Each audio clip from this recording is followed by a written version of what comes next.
Welcome to World Missions University's Pastoral Epistles, Bible 203. This lesson is on 2 Timothy.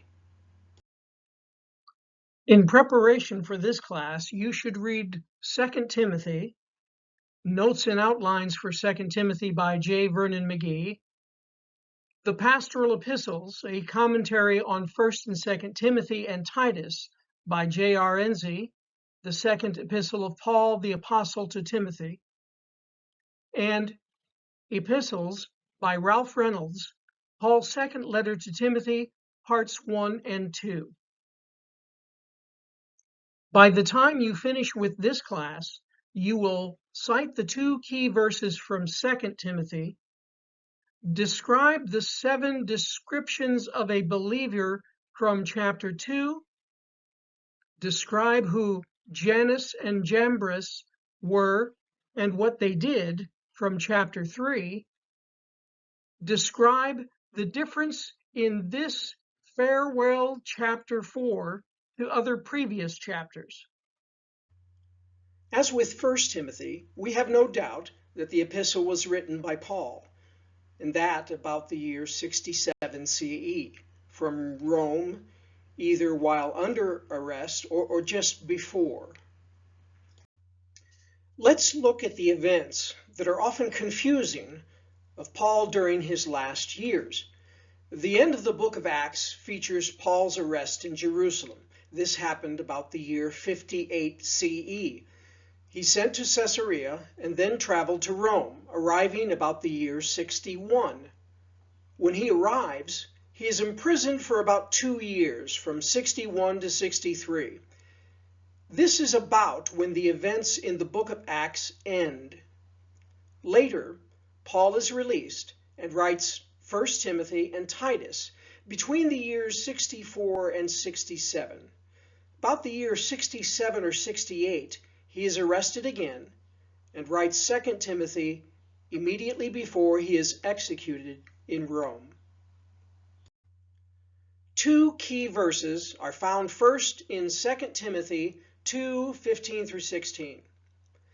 Do your best to present yourself to God as one approved, a workman who does not need to be ashamed and who correctly handles the word of truth.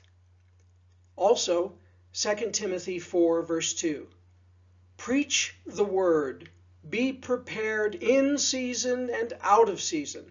Correct, rebuke, and encourage with great patience and careful instruction. It is important to understand the word apostasy. It comes from the Greek word apostasia, which is a defection from the truth or a falling away. It appears twice in Scripture. First in Acts 21:21. They have been informed that you teach all the Jews who live among the Gentiles to turn away, apostasia, from Moses, telling them not to circumcise their children or live according to our customs. And also in 2 Thessalonians 2:3, where Paul describes a falling away or a rebellion before the Antichrist is revealed.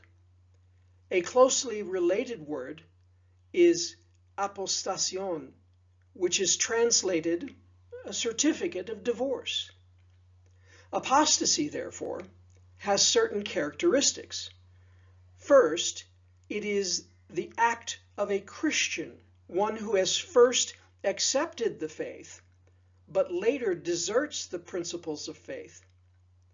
Second, it is not an act of ignorance, but rather one who knows the truth, but later divorces themselves from being the bride of Christ.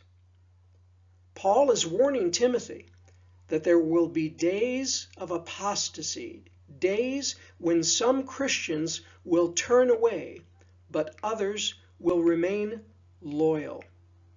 Chapter 1 describes loyalty in suffering. Chapter 2, loyalty in service. Chapter 3 through chapter 4, verse 5, loyalty in apostasy. And then chapter 4, verses 6 through 22, loyalty of the Lord to his servants in desertion. It would be helpful in your study of 2 Timothy to have an outline handy. This outline follows the way the epistle is set into chapters, so it's easy to remember. Chapter 1, Afflictions of the Gospel, an introduction, verses 1 through 7. Not ashamed, but are partaker of affliction, in verses 8 through 11. Not ashamed, but assured, in verses 12 through 18. Chapter 2 is active in service. A son in verses 1 through 2, a good soldier in verses 3 and 4, an athlete in verse 5, a farmer in verses 6 through 14, a workman verses 15 through 19, a vessel verses 20 through 23, and a servant in verses 24 through 26. Chapter 3 is apostasy coming, the authority of the Scripture. Conditions in the last days, verses 1 through 9. Authority of Scriptures in the last days in verses 10 through 17. And bleeding over into chapter 4, instructions for the last days in chapter 4, verses 1 through 5. The last part of chapter 4, allegiance to the Lord and of the Lord. His deathbed testimony in verses 6 through 8, and his last words, verses 9 through 22, the key words here being, "The Lord stood with me." At this point, you should have completed reading 3 commentaries on 2 Timothy chapter 1, one by J. Vernon McGee, another by Ralph Reynolds, and the third by J.R. Enzi.